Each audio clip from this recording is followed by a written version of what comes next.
धर्मक्षेत्रे कुरुक्षेत्रे समवेतायुयुत्सवः मामकाः पाण्डवाश्चैव किमकुर्वत संजय। स्यात्मिका बुद्धिरेकः कुरु नन्दन बहुशाखा हि अनन्ताश्च बुद्धयो अव्यवसायिनाम। हरे कृष्ण। तो ये भगवद गीता का 2.41 दूसरे अध्याय का 41वां श्लोक है। पिछला श्लोक था वो भी इम्पोर्टेंट था और ये श्लोक भी बहुत इम्पोर्टेंट है। पिछले श्लोक में भगवान कहते कि कोई घाटा नहीं होता, कोई नुकसान नहीं है अगर हम भक्ति करें। जिस तरह से भरत महाराज को कोई नुकसान नहीं हुआ, और क्योंकि उनकी भक्ति हिरण के जन्म में और जड़ भरत के जन्म में वहीं से शुरू हो गई, कंटिन्यू हो गई। लेकिन भगवान कह रहे हैं कि नुकसान नहीं होता कोई, लेकिन इसका ये भी मतलब नहीं है कि मुझे कोई धोखा दे देगा, कोई इतना आसान नहीं है कि मुझे कोई चीट कर देगा। नुकसान नहीं है, थोड़ी सी भक्ति की भैया और बस हमने कहा बस काफ़ी है इतनी भक्ति, नहीं मुझे चीट थोड़ी ना करोगे। भगवान के कहने का आशय ये है यहाँ पे कि मुझे कोई चीट नहीं कर सकता। अब इस श्लोक के माध्यम से भगवान यही बताना चाह रहे हैं, क्योंकि इस श्लोक की पहली लाइन जो है वो है इमैच्योर भक्तों के लिए, जो प्योर डिवोटी हैं लेकिन इमैच्योर हैं, और दूसरी लाइन है कपटी भक्तों के लिए। तो भगवान कह रहे हैं कि कोई कपटी होगा तो वो थोड़ी सी भक्ति करके सोचेगा कि बस मेरी हो गई, ये तो कपट है, ऐसे भक्त तो मेरे पास नहीं आते कभी। तो ये श्लोक क्या है कि व्यवसाय आत्मिका बुद्धिर, अब हम इस पर चर्चा करेंगे। एकः कुरुनंदना व्यवसाय आत्मिका बुद्धिर, अर्थात कि जिसकी बुद्धि व्यवसाय मतलब बिजनेस, तो जिसकी बिजनेसमैन, व्यवसाय आत्मिका मतलब व्यवसाय जिसकी आत्मा में उतर चुका है।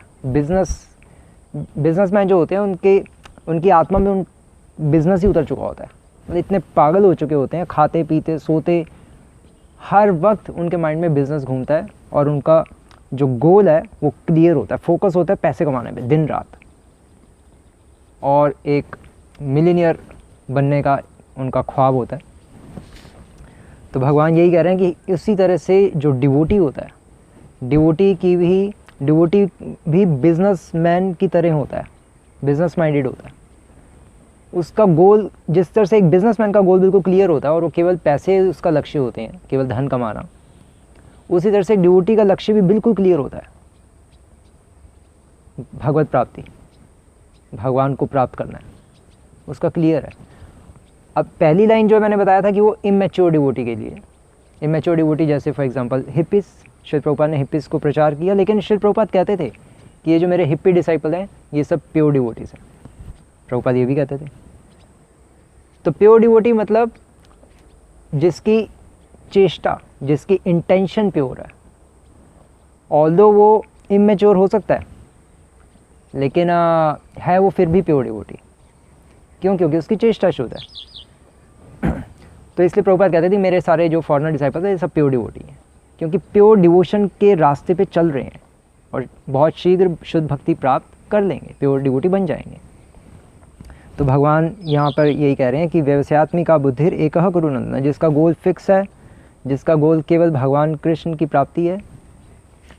एक्चुअली ये श्लोक श्रील प्रभुपाद भी जब अमेरिका में जाने से पहले श्रील प्रभुपाद को यही श्लोक पढ़ के जोश आया था, और श्रील प्रभुपाद ने बताया कि इस श्लोक को पढ़ के कि व्यवसायात्मिका बुद्धि एकः कुरुनंदन, कि केवल गोल पे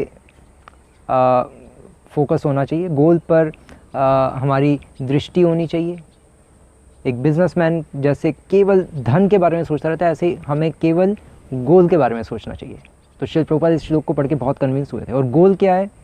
तो श्रील प्रभुपाद ने बताया कि गोल क्या है। गोल मतलब गुरु के मिशन को पूरा करना, ये उनके माइंड में था, और उस मिशन को पूरा करने के लिए वो निकल गए। और उस टाइम पे श्रील प्रभुपाद को विश्वनाथ चक्रवर्ती ठाकुर की वो लाइन्स याद आई, जो लाइन्स श्रील प्रभुपाद ने इसके तात्पर्य में कोट की हैं।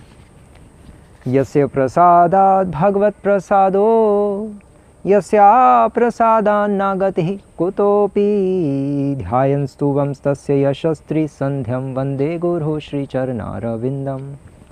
श्री प्रभुपाद ने कहा, मुझे यही लाइन्स याद आई कि गुरु की कृपा ही भगवान की कृपा है। मतलब या दूसरे शब्दों में, गुरु को प्रसन्न किए बिना भगवान को प्रसन्न करना ऑलमोस्ट इम्पॉसिबल है। इसलिए मेरा लक्ष्य है गुरु के मिशन को पूरा करना। इसलिए मैं गुरु के मिशन को पूरा करने के लिए अब मैं अमेरिका जाऊंगा। श्री प्रभुपाद इस श्लोक को पढ़ के बहुत कन्विंस हुए थे। यस्य प्रसादात और व्यवसायत्मिका बुद्धि, इस श्लोक को, गीता के श्लोक को पढ़ के फिर उनको एकदम से विश्वनाथ चक्रवर्ती ठाकुर की याद आई और इसलिए उन्होंने ये श्लोक यहाँ पे फिर कोट किया। और तो ये इस श्लोक की पहली प्रथम लाइन है, व्यवसायत्मिका बुद्धि रेखा गुरुनंदना बहुशाखा ही अनंताश्च। और जिसकी बुद्धि अनंत शाखाओं में, मतलब जिसकी डिज़ायर्स अनंत हैं, जिसकी इच्छाएं अनंत हैं, उसके फिर आइडियाज़ भी, उसके प्लान्स भी फिर बहुशाखा, डिफरेंट प्लान्स होंगे। क्योंकि वो कपटी भक्त है।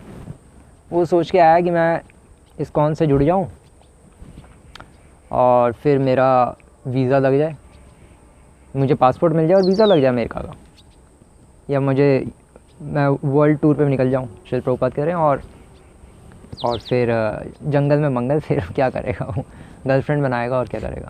या उसका लक्ष्य है कि चलो थोड़ा पैसे का हेर फेर कर लेंगे, या चलो थोड़े LIC का एजेंट हूँ मैं, तो मैं थोड़ी पॉलिसीज़ बना दूंगा, वहाँ जो डिवोटीज़ आते हैं उनसे थोड़ा फ्रेंडशिप बनाऊंगा।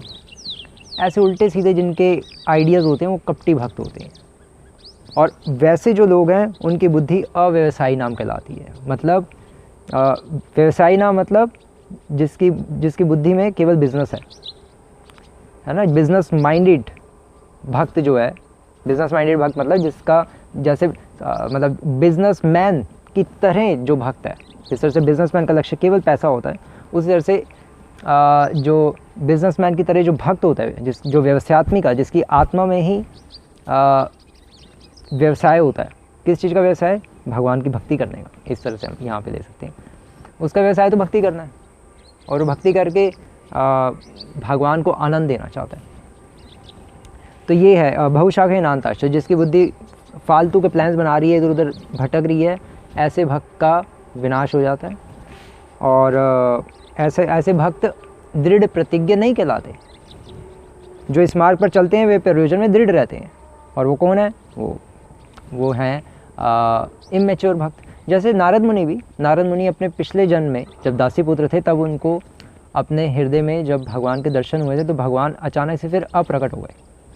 और फिर भगवान ने आकाशवाणी हुई, भगवान ने यही कहा, ये आवाज़ आई कि तुम्हारी साधना अभी अपरिपक्व है, मैं अभी इतना प्रसन्न नहीं हूँ, इसलिए मैं अंतर्धान हो गया हूँ।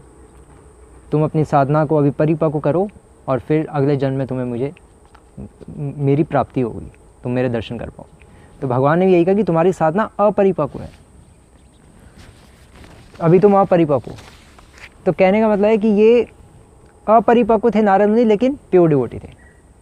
तो इसी तरह से इस श्लोक को हम समझा जाएगा। और इसलिए श्री प्रभुपाद इस श्लोक के तात्पर्य में कोट कर रहे हैं कि श्रद्धा शब्द विश्वास कहे सुदृढ़ निश्चय, कृष्ण कर्म कैला सर्व कर्म कृत है।